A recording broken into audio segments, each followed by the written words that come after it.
Previously on Getting the Mecha. In the case of existentialism, I think the best place to look is 20th century philosophy, and one of the first main existentialist thinkers and existentialist philosophers being French philosopher Jean-Paul Sartre.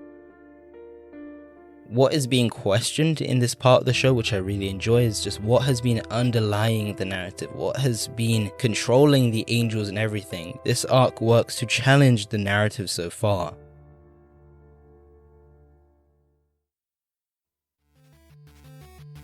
This is Getting the Mecha, the weekly anime and manga show where we take things one step further. I analyze everything from arcs to OPs to episodes in my wacky but enjoyable quest to make sense of all of it. Welcome back to Getting the Mecha. I'm your host Shamal today, and in today's episode, we return back to our Evangelion analysis. So if I'm correct, I believe it was 7 episodes ago we discussed the descent arc of Evangelion. We looked into some existentialist philosophy and generally what the arc entailed. But in today's episode, I want to zoom in a bit closer on something more specific, and that is absurdism. This kind of follows off our look at existentialist philosophy in regards to Evangelion and the descent arc. However, we're gonna go a bit further and talk about the ending actually of the main series.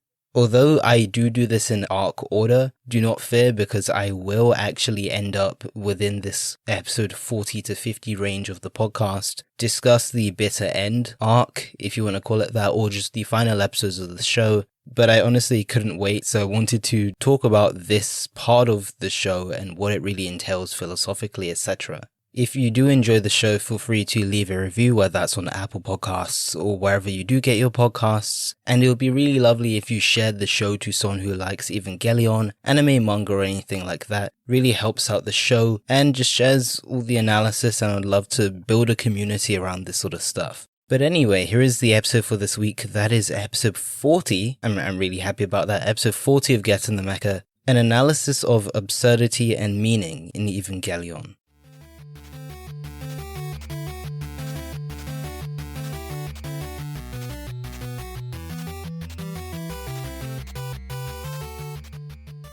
To start off today's episode, I must obviously give you my alerts in regards to what we're talking about, so that is a spoiler warning for the main Evangelion series, although I'm mostly going to be zooming in on episodes 25 and 26, because that is really where this philosophy comes from, and as a result it kind of expands across the entire show. So that is spoilers for the original series of Neon Genesis Evangelion 1995, and I will not be making explicit reference to End of Evangelion, as that isn't the core focus of this episode by any means. But there is a chance that I might run into it, so potential spoilers for End of Evangelion as well. I'm not going to be running into the rebuilds at all, but the original series and End of Evangelion, there may be spoilers for those. And so let us start with the analysis for this week, and I think a really good place to start is what 25 and 26 are about, and then we can go ahead and contextualize that with philosophy. So episodes 25 and 26 of Neon Genesis Evangelion, although you already know, I'm assuming, see the human instrumentality project which Gendo has been working on across the series come into action. The main characters are forced to question their own existence and find a reason for existing. We also come across this notion of the fixed existence which comes with piloting Eva. We talk a lot about this in regards to Shinji and Asuka quite a lot, but more specifically Shinji. And I guess if you relate that to our episode on existentialism over in episode 33, we can assume, or I think it would be safe to assume, that Sartre would refer to this as essence, and Shinji's essence is under question here. The label of which he's attaching to himself as an Eva pilot is one of which Sartre would refer to as his essence, as it's stuck to him, as he can't shake it off, and that is really the existential crisis of which he is going through, as once that is taken away, who truly is Shinji, and who truly are the multiple characters which we find over at Nerve and throughout the show. By the end of these episodes, Shinji learns that he doesn't have a truly fixed existence, as he manages to picture himself in a world of which he was not an Eva pilot, and in fact had what you can consider a normal life. As a result, he's able to break free from these shackles, and by the ending, we have this congratulation scene. He's managed to come out of this notion that he's stuck in one place and he's stuck with the title or essence as an EVA pilot. Anno's ending to the original Evangelion series you can argue to be controversial and divisive. You may know that Anno received death threats for this ending, which is horrible in my opinion. When you consider that Anno went really far with this narrative, he pushed this narrative and story to one of which not many writers are able to do. He effectively managed to tear it apart and tear apart its characters and constructs, and even just the capability of the audience to think about what was going to come next. Anno and co were able to manually push this narrative so far, and some would argue that it's potentially too far, as within these final 2 episodes we're effectively left in these black spaces of thinking and what you can argue, as we'll be discussing today, the absurd position. But that didn't go down well for everyone. But I'm going to try and today discuss the real genius and philosophy which comes out of this ending, because I think it is usually easily overlooked, and as I've, I don't want to say studied, but looked back at this episode and these 2 episodes in combination, as well as the philosophy behind them, I think this is probably as good as it can get, and I mean that in a great way. This is so well put together, and Anno's ability to pause the narrative in order to make us think about what we've been doing up to this point, I think is something which not many writers have the audacity or even pride to do.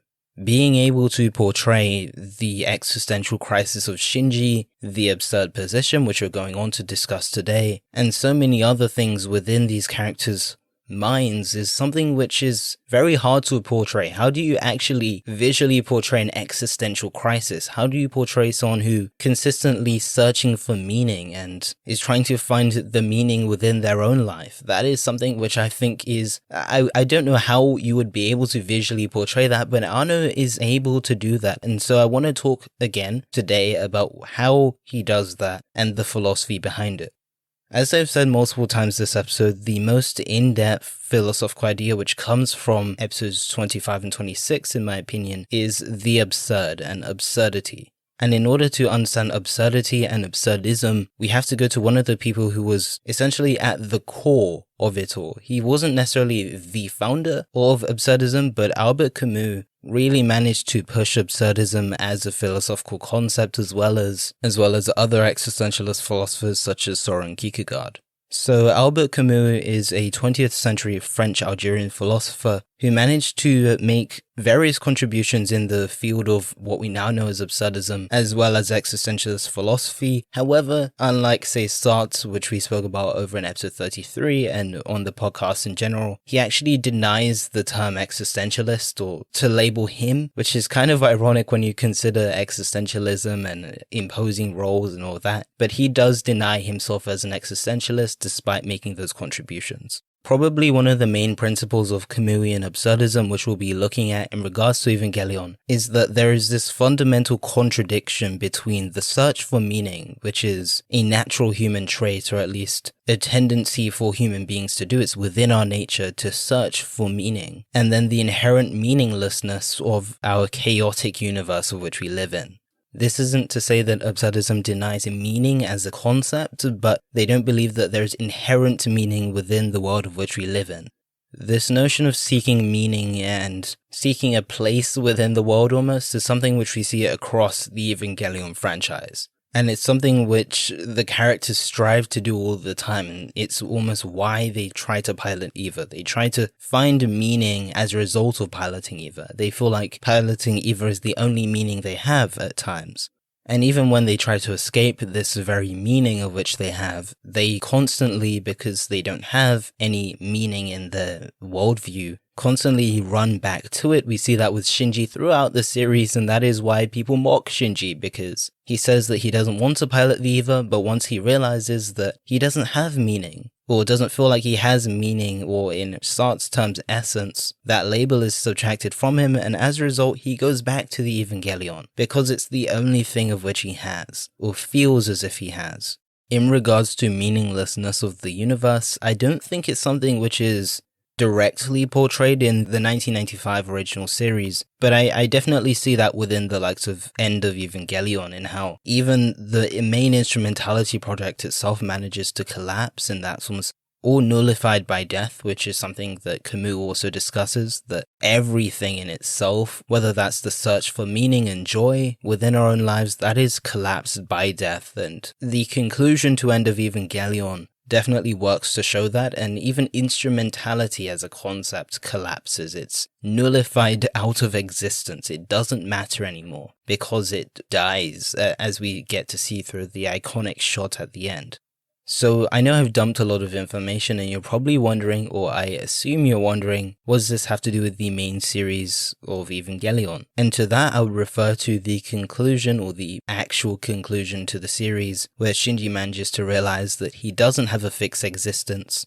That, I think, correlates very well to what Camus also comments on in regards to the absurd. And what I'm referring to is what Camus says in relation to ways to escape this almost complex of absurdity. And one of the main ways of which he suggests is to simply acknowledge it, to acknowledge the contradiction, to acknowledge the clash between the search for meaning of which we have as humans and the meaninglessness of the universe. And he suggests what we need to do, in fact, is to make meaning for ourselves and make meaning for the universe, as there isn't any explicit inherent meaning within it, but that isn't to say that we can't attribute meaning to the universe, and we can't attribute meaning to the things of which we do within our own lives. Shinji manages to do that by the end of the series. He manages to break out of these almost mental chains which suggest that he's stuck to the Eva unit, and that he has to constantly search for something to be attached to, but meanwhile he doesn't need to be attached to this one thing. He doesn't need to consistently chase this one desire to be at one with the Eva and get pleasure as a reward from it. I think a really good quote, which comes from Camus' book, The Myth of Sisyphus, probably I would think one of his most famous books, and what I also read on the internet to be one of the most iconic or most insightful lines in all of literature, is where Camus opens by saying, "I draw from the absurd three consequences, which are my revolt, my freedom, and my passion." And I really like how he's able to acknowledge that we are able to gain some good from acknowledging the absurd, and we're able to acknowledge, and we're able to take something out of acknowledging that we're in this almost rat race for meaning, for something which doesn't have meaning. We're able to gain freedom and joy and exercise our passions because we aren't bound to this notion anymore. We've almost ticked the box and that's it. Shinji is able to do that by the conclusion. He's able to come to terms with everything of which has happened, and Anno is able to visually portray that.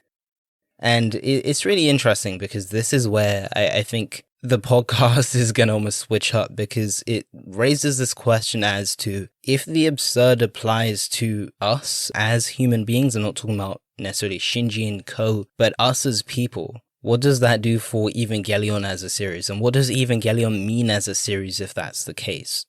If we flip the situation on its head and we put ourselves within the absurdist position, so we are humans which are seeking meaning, that is our natural tendency, and we live in an almost meaningless world. Let's assume that we are within that framework. Then what does Evangelion mean? What does anything mean almost? What does Evangelion mean? What does anything mean, to be honest? This is going to make me sound a bit like a mad conspiracist, but I've been reading some Anno interviews. There's one on guan.net. It's a translated new type interview. It's probably what people refer to as one of his most controversial interviews, as he really criticizes things such as anime fans at the time. He goes quite in detail as to his intentions of the series, and it's quite a blasé but very interesting interview. And the way Anno talks about Evangelion and those final episodes, he talks about how he wished or tried to do things in a very different way, and people often dubbed that as incomplete, whereas it wasn't necessarily incomplete. It's just very flexible and could have been done in many different ways. I think he refers to how, and I'll link the interview in the show notes, he discusses how he could have drawn Asuka with a marker pen and that was it, and put that in the episode and it would have been fine. He also refers to how they didn't use cells for part of those episodes because it wasn't necessary, it wasn't what they wanted to do, and then people and fans dubbed that as unfinished, but are they necessarily unfinished? He talks about how they could have done an equally good job, and so I guess Anno kind of alludes to how the representations of these characters are so in flux and versatile, it could have been portrayed in almost any way. Towards the end, we even get a fourth wall break, and so although it is, yes, a feature of postmodern art to do such a thing, but the fact that you could argue it could have been any other way makes me question whether Eva in fact is a representation of the absurd or playing on us within an absurdist framework. Within interviews and everything, he's spoken about everything from the Christian imagery within Eva just looking cool for the sake of it looking cool, and in some areas it doesn't necessarily represent something explicitly, to even criticizing anime fans and how data without analysis makes one very complacent. And it's weird because Evangelion is something which has been analyzed almost to death, and I'm only contributing to that. But there are people analyzing new parts of Eva every day almost. Everything from character types to philosophy to theology to so many things about Eva.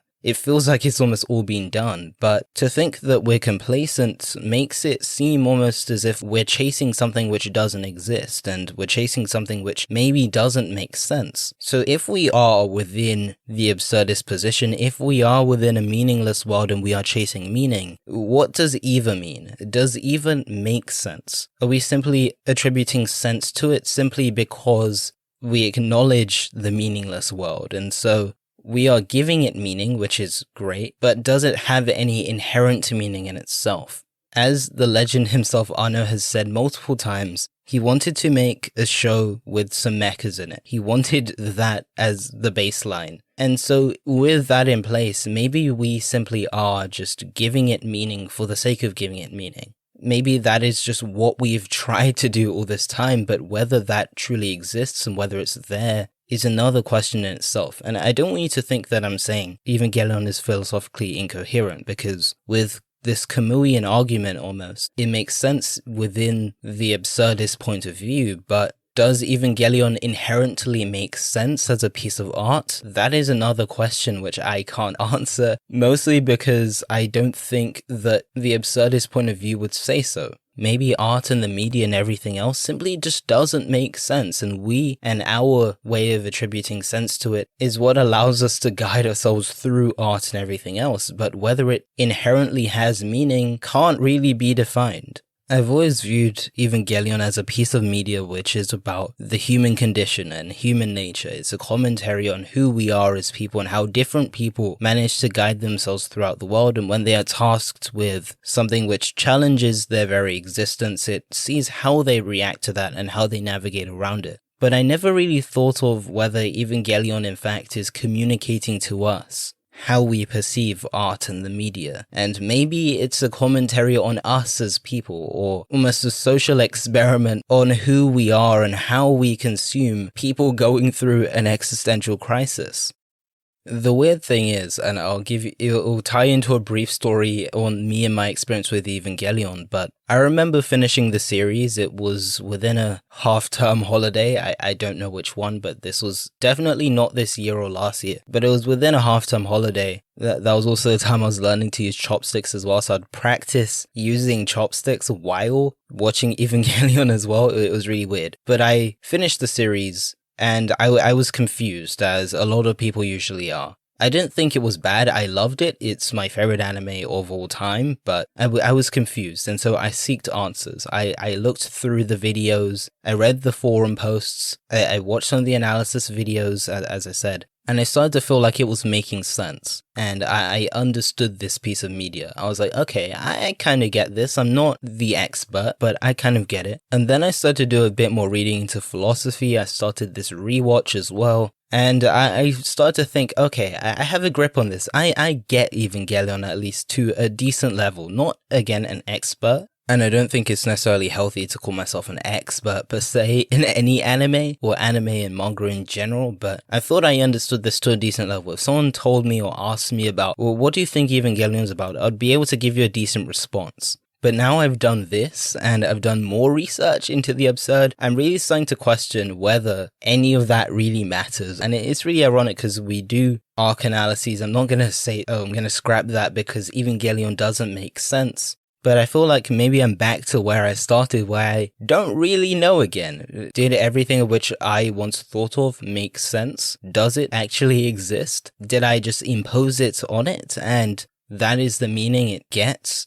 Does that apply to any piece of art of which I've looked at since I started watching anime or knew what art was? And the final thing is, and I'm no philosophy student, I just have an interest in philosophy, and maybe if there's someone that knows more about philosophy, they can correct me on this, but does the absurdist argument in regards to Evangelion contradict itself? Because when you consider absurdism as a philosophy, and this search for meaning and uninherent meaning, if you consider, and I don't know again if this is right, if you consider absurdism as a part of the universe, an innate part of the universe which comes out of this contradiction, is absurdism in itself meaningless to some degree, and as a result, well, inherently meaningless? And so doesn't that potentially rule out the meaning of absurdism, and we're imposing this view of absurdism upon absurdism? I don't know. I might be just over confusing things. I might have gone something really simple wrong here. But I guess you can argue that that opens up the realm of subjectivity in regards to Evangelion. And I think just to finish the main part of the analysis today, I think the main and biggest takeaway is that Evangelion is mind-bending, honestly. And maybe from your first watch and after doing a bit of research, you might think that you're on the right track. You know what this is about, been there, done that. These are the philosophies. This is what this imagery means. But every time I think I've done that, I don't really actually know. Or I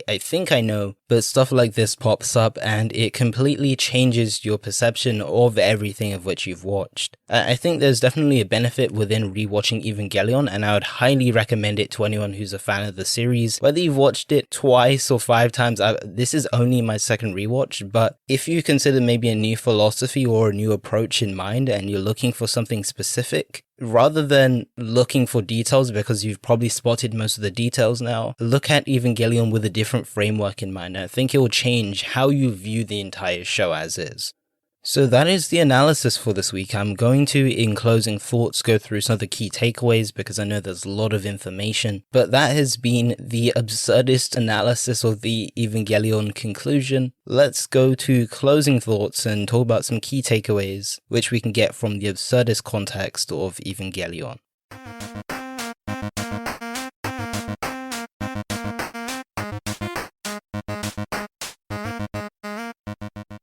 So here are just a few key things I think you can take away from this episode.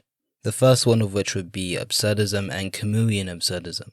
Camus suggests that there is this large contradiction between the search and pursuit for meaning, which humans naturally do, and the chaotic meaninglessness of the universe and world of which we live in. This applies to Evangelion in how our main characters search for meaning constantly throughout the series, and then Shinji specifically, and you can argue all of the characters by the end, realize that there isn't a need for this fixed existence, and they are rewarded for that by the conclusion of the series where we get the congratulations scene.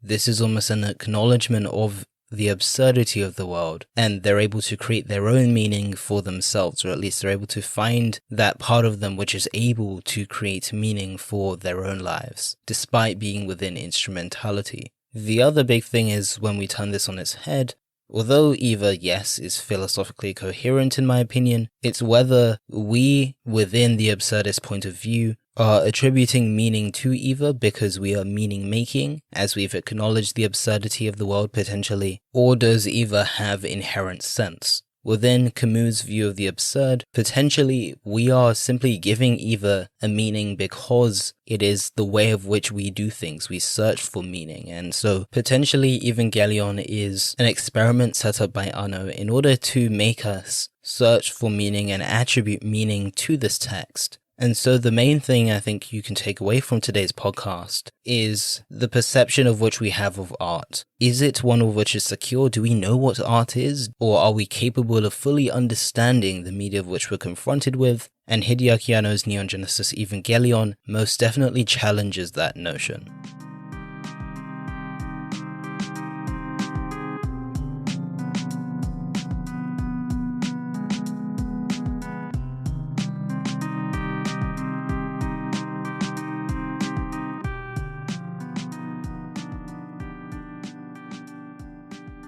Thank you for listening to this episode of Guest on the Mecha. That has been episode 40. I remember when I was saying this is episode 30 of Get on the Mecha and getting really excited, but now we're on episode 40. It feels really good. We're making a lot of progress on the podcast, and this is going to be the first half of season 1 when we get to episode 50, that is. And I have a few things I want to do between this episode 40 to 50 range, so I'm going to be working really hard on those. Hopefully you guys are enjoying the content, and if you do, feel free to leave a review, share the show around, it would be really appreciated. And just thank you for listening. It is really lovely that there are people who come here every week to listen to me speak about anime in this weird style for about 30 to 40 minutes every week. But stay safe. Thank you for listening. I have been your host Jamal today, and this has been Get in the Mecha. The music in this production goes as follows. 8-Bits title screen by Joth, Difference by Chasers Gaming, Mandatory Overtime by Joth, and Anomaly by Eric Medias under soundimage.org.